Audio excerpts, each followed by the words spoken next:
नमस्कार दोस्तों। और इस वीडियो में हम बात करेंगे कि incomplete evacuation, pain while passing the stool या स्टिकी स्टूल को हम सिंपली हमारे लाइफस्टाइल और डाइट की मदद से या एक्यूप्रेशर की मदद से कैसे सॉल्व कर सकते हैं।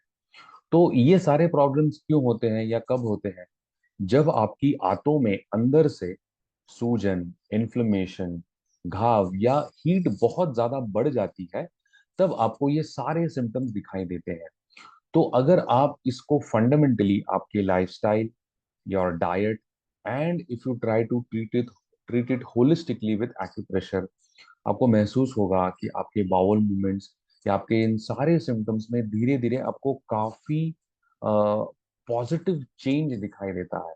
तो देखिए, इसको जानने के लिए थोड़ा सा हम प्रेजेंटेशन के माध्यम से समझते हैं कि इसका रूट कॉज क्या है। तो ये आपका लार्ज इंटेस्टाइन है। ये जो आपको बाहर की तरफ ये जो दिख रहा है, this is your large intestine, जो कि 4.5 से 5 फीट लंबा होता है। और इसके अंदर जो पूरा पैक तरीके से जो बिठाया है वो आपका स्मॉल इंटेस्टाइन है। तो जब आपका खाना स्मॉल इंटेस्टाइन से लार्ज इंटेस्टाइन में आता है, तब इसमें सिर्फ वेस्ट ही बच जाता है। और यहाँ पे देखिए, यहाँ पे जब पास होके जब ये लास्ट पार्ट में आता है ना, ये वर्टिकल पार्ट में, तब तो इसमें बस वेस्ट ही होता है। जो जब रेक्टम में आपका वेस्ट आ जाता है, तब आपको सेंसेशन आता है कि आपको मोशन पास करने हैं। तो इस जगह पे कहीं ना कहीं हीट बढ़ गई है, ह्यूमिडिटी बढ़ गई है, या फिर यहाँ का जो इनर लाइनिंग है, जो इनर एटमॉस्फेयर है, जो एक स्लीपरी जो एटमॉस्फेयर चाहिए वो नहीं है। इसके कारण आपको ये सारे प्रॉब्लम हो रहे हैं। It may be constipation, incomplete evacuation और even pain while passing the stool. और हर एडल्ट के शरीर में, जो भी एक वयस्क व्यक्ति है, उसके शरीर में 1.5 से 2 किलो ये बैक्टीरिया होता है, जो बैक्टीरिया आपके इनर गट के एटमॉस्फेयर को कंट्रोल करता है। तो हमें हमारे लाइफस्टाइल और एक्यूप्रेशर की मदद से इस लास्ट पार्ट को ट्रीट करना है, ये क्लियर है। तो आपको मैं बहुत सिंपल 2-3 रेमेडीज बताऊंगा, जिससे आपका ये प्रॉब्लम जो है वो काफी हद तक सॉल्व हो जाएगा। सबसे पहला है अप्लाइंग प्रेशर। ये बहुत सिंपल है। आप टीवी देखते समय, किसी से गप्पे लगाते समय, या घर में ऐसे ही खाली बैठे हो, ऑफिस में बैठे हो, तभी भी आप ये दिन में 2 से 3 बार कर सकते हो। तो every day for 2 to 3 minutes you have to apply pressure on this part of your palm. तो ये कहाँ पे देना है? तो आपका जो पाम का 1/3 हिस्सा है, यानी जो ये जो उभरा हुआ जो हिस्सा है आपका, इसके ऊपर वाला ये जो पार्ट है, इस जगह पे आपको ये प्रेशर देना है। और देखिए, ये इस तरह आप प्रेशर दे दे सकते हो।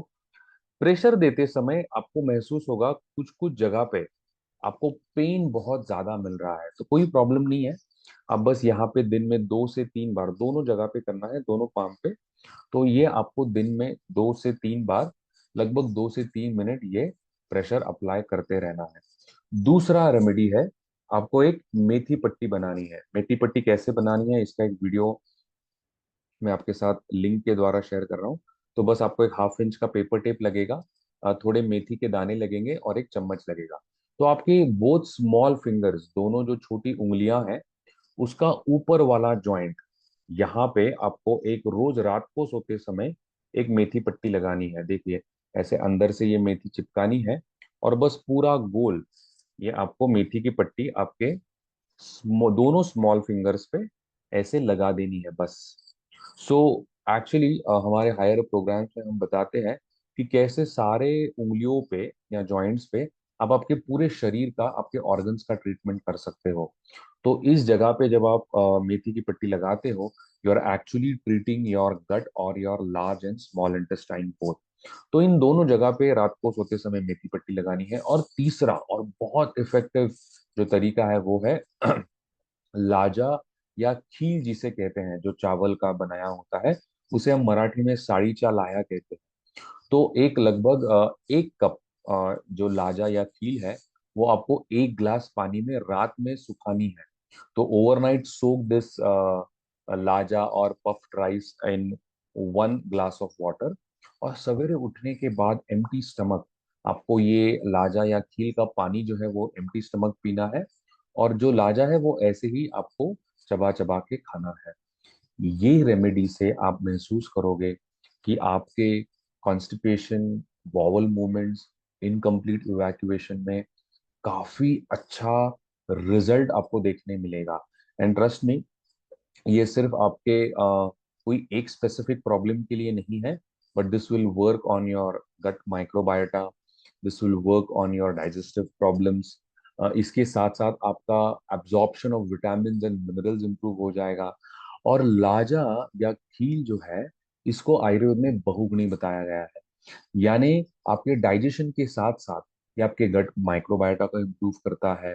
अगर आपको वीकनेस या लो एनर्जी होती है, इसमें भी ये बहुत प्रभावी उपचार है। और लाजा या कील का जो पानी है, वो हमारे लीवर, हमारे गट या हमारे शरीर के ऊष्मा को, हमारे पित्त को भी कम करने में बहुत अच्छा प्रभावी उपचार है, और ये पचने में भी बहुत सहज है। तो अगर आपको भी ऐसी कोई भी डाइजेस्टिव समस्या है या कॉन्स्टिपेशन, इनकम्प्लीट इवैक्यूएशन है, just try out these methods for 2 to 3 weeks, and you will see an very amazing and positive shift in your digestion, which will bring a very good change in your physical as well as emotional health. So even if you are suffering from any of such digestive disorders, you can chat with my team or with me, and we will definitely love to give you a customized solution for your digestive disorders. Thank you so much.